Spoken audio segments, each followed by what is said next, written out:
소록도 가는 길 44회. 진성은 마을 중간쯤에서 차를 세운다. 아마 이쯤이었지. 진성이 동욱을 본다. 네. 이쯤에서 내려드렸던 것 같습니다. 동욱 역시 기억을 더듬어 보고 있었다. 순영아, 여기 어딘지 알지? 그러나 순영은 마을을 기억하지 못한다. 문희옥의 손에 간신히 매달려 마을을 지나간 것은 기억이 떠올려지지만 마을의 모습이 어떠했는지 살펴볼 기회가 없었다. 오빠, 집은 마을을 지나 외딴 곳에 있었습니다. 좀에만 더 가보입시다. 그래, 분명히 저 안쪽 어느 집인가를 말씀하신 것 같은데. 야, 집에 다 오지 않고 내리셨다는 말씀을 들었던 기억이 납니다. 집이 워낙 외딴 집이고 마을하고 떨어져 있기에 혹시나 하는 마음으로 아마 집을 알려주시기 싫으셨던 것 같습니다. 그럴 수도 있겠지. 그럼 더 가보자. 진성은 시동을 걸고 다시 출발을 한다. 그리고 주변을 살펴보면서 서서히 운전을 해나간다. 순영 역시 마을을 살펴본다. 얼마 가지 않아 마을의 끝이 보이면서 외딴 집이 눈에 들어온다. 아, 있습니다. 순영은 뭉툭해진 손으로 외딴 집을 가리킨다. 저 집, 바로 저 집입니다. 순영의 음성은 떨려온다. 이곳에 안 계시면 거창으로 오라며 주소를 적어주시던 아주머니였다. 그 주소를 손에 꼭 쥐고 있는 순영이다.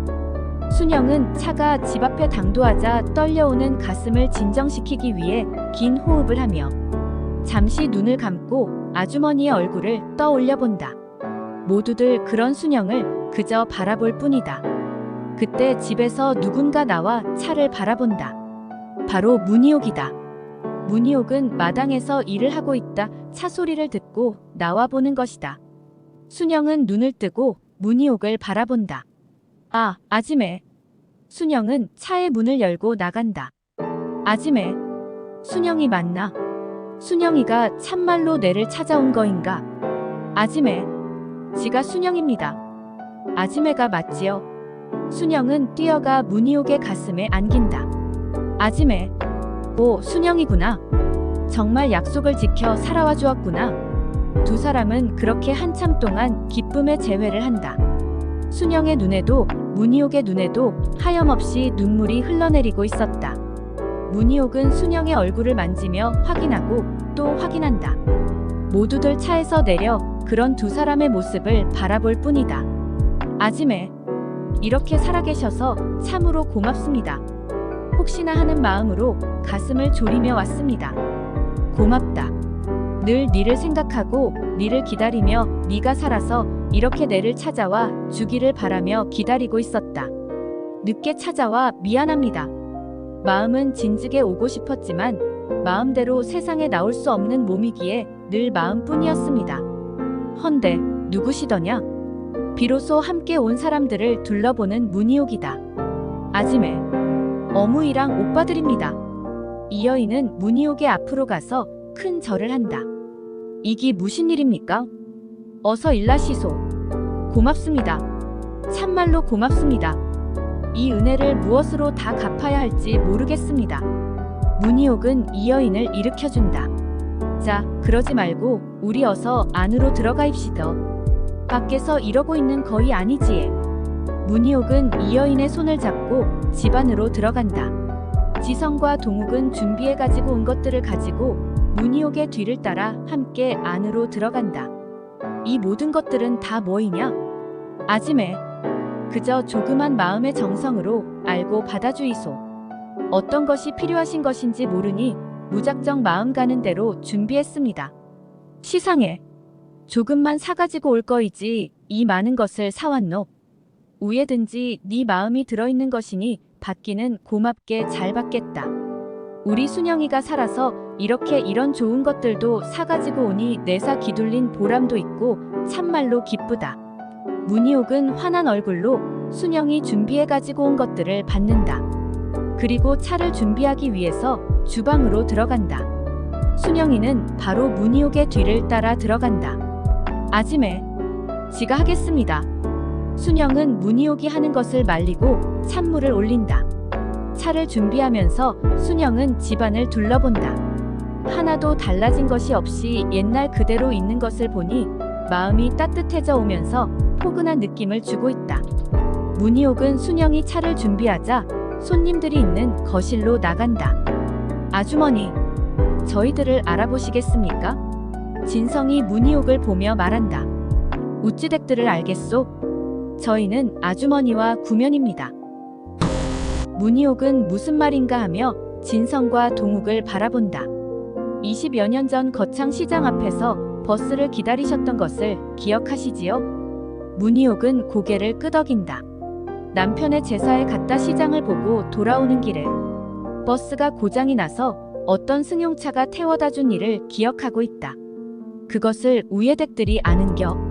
그럼 그때 그 젊은 형제분들이 바로 당신들. 네, 바로 저희들입니다.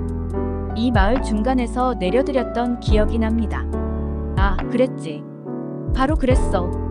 문희옥은 진성과 동욱의 손을 덥석 잡는다. 우예 이런 인연이 있소? 네. 저희도 아주머니의 얘기를 듣고 정말 놀랬습니다. 그때 저희는 순영이를 찾아 소록도로 가는 길이었습니다. 시상에 내는 그런 줄도 모르고 불쌍한 환자들을 잡아가는 사람들이었는지 알고 댁들을 경계했지 뭐요. 바로 코앞에 순영이를 두고 만나지 못했으니 모두 내 무지한 생각에서 이리 오랜 세월 고생을 시킨 것이 아닌가 싶네요. 그때 순영이 찻쟁반을 들고 나온다. 아지매가 아니었다면 영원히 만나지 못했습니다. 아지매가 없었다면 지는 그때 죽은 목숨이라 해. 정말 이야기를 듣고 보니 그때 아주머니를 못 만나 그런 보살핌을 받지 못했더라면 순영이의 목숨은 그때 이 세상에서 사라졌을 것입니다. 정말로 이 은혜를 무엇으로 보답을 해야 할지 모르겠습니다. 그들은 다시 문희옥에게 인사를 한다. 그리고 오랜 시간 그들은 많은 이야기를 나눈다. 이야기를 해도 끝이 없다. 순영이의 그 후에 대해서 가장 궁금하고 걱정을 하던 문희옥은 지욱을 만난 것에 대해서 큰 안도의 한숨을 내쉬며 기뻐한다. 아, 오늘은 여기서 묵고 가시오. 아직 할 이야기도 많이 남았으니 밤을 새워 이야기라도 나누고 싶소. 문희옥은 행여 그들이 간다는 말을 할까봐 못을 박는다. 아닙니다. 아지매요. 이자는 이렇게 건강하게 살아계신 것을 알았으니 지가 다시 오겠습니다. 지가 너무 오래 집을 비우면 그이가 힘들고 피곤하기도 하고 일이 밀려 더 힘들어집니다. 아무리 그래도 어찌 하룻밤도 묵지 않고 갈 수가 있냐? 우리가 서로 기다리고 그리워하던 세월이 얼만데. 오늘은 이대로 가지만 다음에는 아지매를 모시러 올랍니다. 지가 사는 모습을 보여드리고 싶습니다. 내 가서 눈으로 우리 순영이가 어떻게 하고 살고 있는지 봐야지. 그 어렵고 힘든 모든 것들을 이겨내고 가정을 꾸리고 사는 모습을 내 눈으로 확인을 해야 하고 말고. 그러고 나서 문희옥은 다시 이 여인과 많은 이야기를 나눈다. 어린 딸 자식을 그렇게 사지로 내보낸 어미의 심정을 다독여준다. 이 여인은 문희옥의 손을 꼭 잡고 놓지를 못하고 있다. 생각하면 할수록 무엇으로 은혜를 갚아야 할지 모르는 딸아이의 생명의 은인이었고 너무나 소중한 사람이다. 아지매여. 지가 머리카락을 한 올 한 올 뽑아가 신을 삼아드린다 캐도 웃지. 우리 순영이의 목숨을 구해주신 은공을 갚아드릴 수 있겠습니까? 너무나 고맙다는 것을 웃지 말로써 다 표현을 할 수가 있겠습니까? 이제는 그런 마음도 갖지 말고 순영이가 그저 아무 탈 없이 행복하게 사는 것을 바라보기만 합시다. 순영이와 지는 아마도 그런 인연을 가지고 태어난 모양입니다. 내도 순영이 때문에 죽은 딸아이의 생각에서 벗어나 마음을 편안히 가질 수 있었고 그 아이를 조용하게 가슴에 묻을 수 있지 않았겠는겨. 문희옥은 딸 경애를 더 이상 사무치게 그리워 울지 않게 된 것에 대해서 순영이 때문임을 말하고 있다. 참으로 못 견디게 그립고 그리운 딸의 모습에 애간장이 조여들던 그 가슴을 훈훈하고 편안하게 해준 것이 바로 순영이로 인해서라는 말을 한다. 순영은 가만히 일어나 주방으로 가서 저녁을 준비한다. 아무리 늦어도 저녁을 먹지 않고서는 떠나보내지 않으실. 아주머니의 성품을 알고 있는 순영으로서는 자신이 저녁을 준비하는 것이 좋겠다는 생각에서 주방으로 들어가 저녁을 준비하는 것이다. 그때는 보이지 않았던 작은 냉장고가 있다. 냉장고 안에는 반찬들이 가득 차 있다. 순영은 된장찌개를 끓이고 상을 본다. 저녁을 준비했습니다. 이자 그만 저녁을 묵어야 안 되겠습니까? 그제야 문희옥은 시간을 보며 놀란다. 내 봐라. 이렇게 너클 놓고 있다. 손님들 모두 굶겨서 보낼 뻔하지 않았는가? 그래도 우리 순영이가 이렇게 눈치도 있고 몸도 빠르니 어디 가서든 사랑을 받으며 잘 살 거이다. 문희옥은 상차림을 보며 순영이 사가지고 온 고기를 꺼낸다. 아지매요. 그것은 사골과 함께 넣어 푹 삶아서 드시는 것입니다. 그러냐? 그렇다고 밥상이 이리 초라해서 우야겠노? 아닙니다. 참으로 묵을 만한 반찬들이 많습니다. 이만하면 진수성찬이지에. 순영은 밥상을 들고 거실로 나간다. 언제 이렇게 저녁을 준비했노? 이 여인은 깜짝 놀라면서 몸둘 바를 몰라 한다. 그들은 둘러앉아 저녁을 먹으면서도 이야기의 꽃을 피운다. 아무리 해도 끝나지 않는 그들만의 이야기였다. 밤이 이슥해서야 그들은 자리에서 일어난다.